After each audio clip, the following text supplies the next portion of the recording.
When we think of Dubai, some of the first few things that come to our mind are skyscrapers, sky-high mega projects, endless spending on luxury items, influencers, never-ending construction sites, and international trading. It's a true symbol of wealth and luxury. Dubai is really a money-making machine that was built from nothing in the middle of a desert, driven by long-term strategic planning and smart decisions. They have created an economic model just for themselves that is radically different from any other developed country in the world. It was the first Gulf country to move away from oil and started to diversify its economy by enabling more and more business-friendly environment, world-class financial services, and establishing its tourism sector by building colossal mega projects. International investment and real estate sector are also the biggest contributor to its economy. But now this economic growth has come to an end, and now everything Dubai built is not enough anymore. But how? This is what Dubai looked like in 1960s. It was a small fishing settlement with 30,000 inhabitants. Its economy was dependent only on fishing and pearl trading. But soon they discovered oil fields. The income from the exploitation of this resource allowed it to invest in large infrastructure projects such as highways, ports, and industrial centers. Many of the people think that oil is the biggest income source of Dubai, but it's not true, as the sector only contributes around 5% of the economy.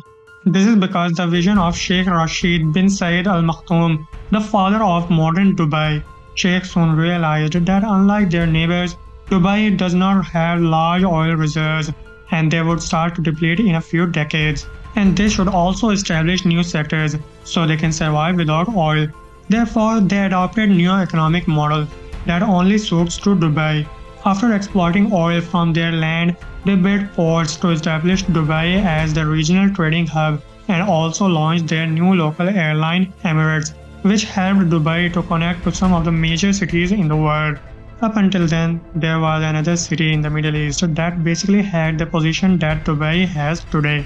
This was the city where Western companies had their regional headquarters, a city with fancy restaurants and luxury shopping malls where white millionaires and people from the entire region come to have fun and spend their best times in the city.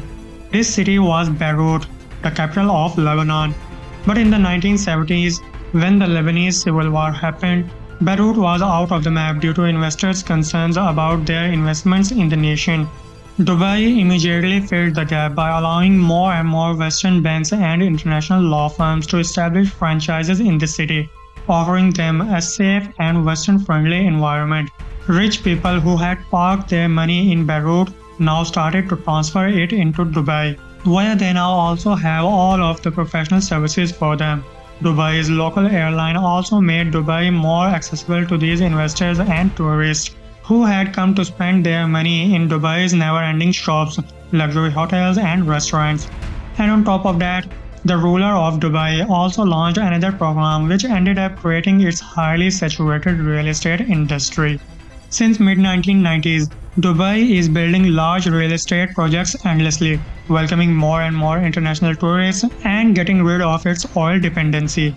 Dubai also stands out for not having taxes at its ports both for imports and exports, to the point that in 2004, it was already the third largest re-exporting center of the world, only behind Hong Kong and Singapore. Thanks to the development of industries, financial and real estate sectors with hefty tax incentives for individuals and companies, Dubai became the largest immigration location and a prime spot for wealthy rich people to park their money. This is how Dubai created an economic model just for themselves, which no other developed country has ever used, but this strategy has now come to an end. Before further moving on, if you have watched this video so far, then please hit the like and subscribe button to support the channel. When their wealthy neighbors were enjoying their life and spending their oil money in Dubai, Dubai from the beginning has always established itself as a luxury hotspot and ran away from being too dependent on oil. And the city faced basically zero competition in what it offered. But now, there are more and more countries in the Middle East that are starting to be the next Dubai, as the demand of oil prices is expected to fall further in the future due to EV boom and climate concerns. According to the IMF, The Gulf countries could deplete their financial reserves as soon as 2034, which rings the alarm bell for their future economic growth. It means that they have to completely reform their economies as soon as possible, otherwise, they will be facing some really bad outcomes. And all Gulf countries are very aware of this, and that's why they are all announcing grand future plans to restructure their economies and getting rid of their oil dependency in the coming years. For example, Saudi Arabia is building the Neom City and the Line. Bahrain and Qatar are also making headlines globally to be the next spot for investors to invest their money, giving huge competition to Dubai's economy. The government of Dubai has also borrowed a lot to help its economy grow and is surrounded by very conflictive countries like Iran. Despite the glamorous city life, Dubai's biggest challenge is desertification. The continuous advance of desert has created some severe issues for Dubai. In the span of just 2 decades from 2000 to 2020, Dubai lost more than 60% of its fertile land. It is harmful for Dubai's economy as it increases its dependence on food imports. To solve this problem, in 2010, Sheikh Mohammed launched an initiative also known as 1 Million Tree Project with the goal of stopping desertification and increase green areas in the city. However, this project failed and most of the trees died due to Dubai's harsh weather conditions. Another problem for Dubai, which is becoming the cause of its economic collapse, is its huge debt problem. In recent years, Dubai has borrowed a lot of money to fuel its economic growth, stagnated by COVID-19. The debt has now reached a whopping 120% of the GDP. If a nation wants to pay its debt, there are 3 ways to do that. Number first is by raising taxes on citizens. The second is through more debt as the United States government does when it issues bonds. And number third, by printing more money. They cannot pay their debt by printing money since the dirham, the local economy, is priced against the dollar. In addition, the government cannot issue bonds to pay off all debt as the Central Bank of the UAE does not allow it. Then the Dubai government would have no other choice but to raise taxes on companies or individuals. This could cause those who moved just to avoid paying taxes to start thinking about leaving.